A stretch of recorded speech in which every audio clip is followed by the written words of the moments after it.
My planning now is all done via Google Docs. So I create my learning plans, week plans, maths plans, literacy plans on Google Docs. I share those with the students and they're based on a must-do, can-do process. So I have different groups and they are cooperative groups, not based on learning needs, and the different activities they have to do. Within a certain time, the students choose what activity they're going to do in what order. Some are group-based, some are with a buddy, some are independent, and some come to me. So I use Google Docs, Google spreadsheets here to create my weekly plan. The first block of the day, so from 9 through till 10:30, is must-do, can-do time, and that's when the students all do combined literacy and maths activities. How I use to structure that is another Google spreadsheet with their must-dos on it. So the students are split into groups. These are just cooperative work groups. They're not necessarily structured on reading or maths ability. Each group has a number of must-dos, so in this instance 3 must-dos they must do during that morning block, and then they have some blank time which is for them to use to structure how they want to learn something that's going to help focus on their learning needs. So the groups are more based around the groups at this end have a reading and writing need. In the middle, their biggest need is maths, and at this end it's writing. So these people here are encouraged to write more in their time, and these people here are encouraged to read and do more maths. The times I have in 20-minute blocks are there to help those students that need a bit more help with organising their day. They know that they could do this one first, then this one, then this one. However, if a student wishes to change the order of them, that is absolutely fine. In some of the groups, the members of that group are more than capable of working off what we call an all-week must-do, so they just have to have this list of things done during the week at any stage they want. What they do when they're doing their must-dos is once they've done one, they then pop the information into their must-do spreadsheet, and each group has their own Google spreadsheet, and it's again got the must-dos listed and other, which is their can-do time. So they need to pop into there, and this is where they show accountability for if they've done their must-dos.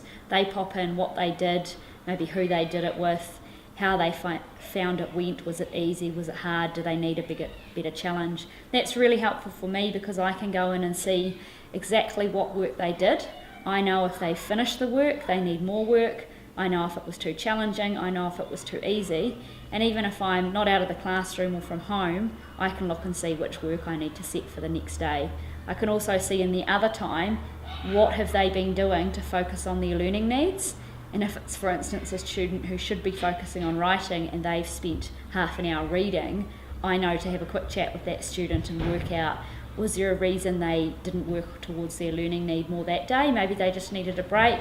Maybe they were catching up on a reading activity they missed. So the must-do, can-do approach like that allows different students with different learning needs to choose what they want to do or not if they wish to do what I've asked them to do.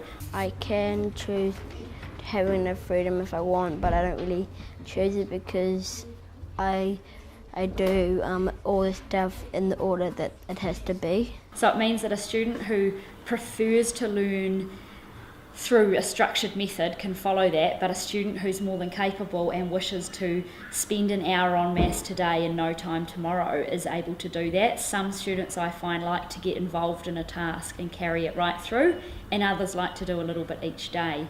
I have this thing called must-do, can-dos, which is much easier. The teacher doesn't tell me what to do in that particular order, because on this you can just see what you need to do and then do it in whatever order you want to. It also allows those students that may have some higher learning needs to be able to follow exactly what I've asked, but then I can also structure in here workshops where I call different children from different groups into a workshop.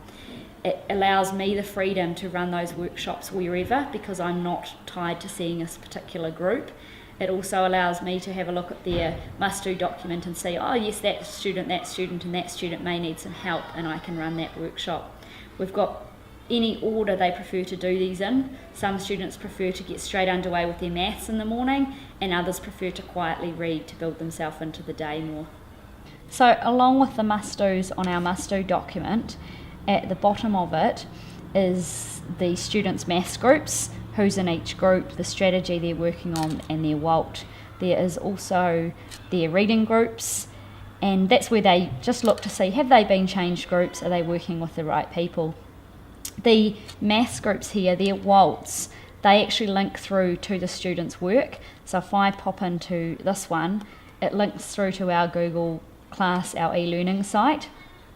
On that site, it will list the work the students can do. So I don't say do page 102 out of the book. They come in here, the first thing they do for maths is they learn it, they learn the strategy. They do that via Teacher Tools videos and PowerPoints. They then practice it through the New Zealand Curriculum Mathematics books, and depending on the strategy, there's some learning games.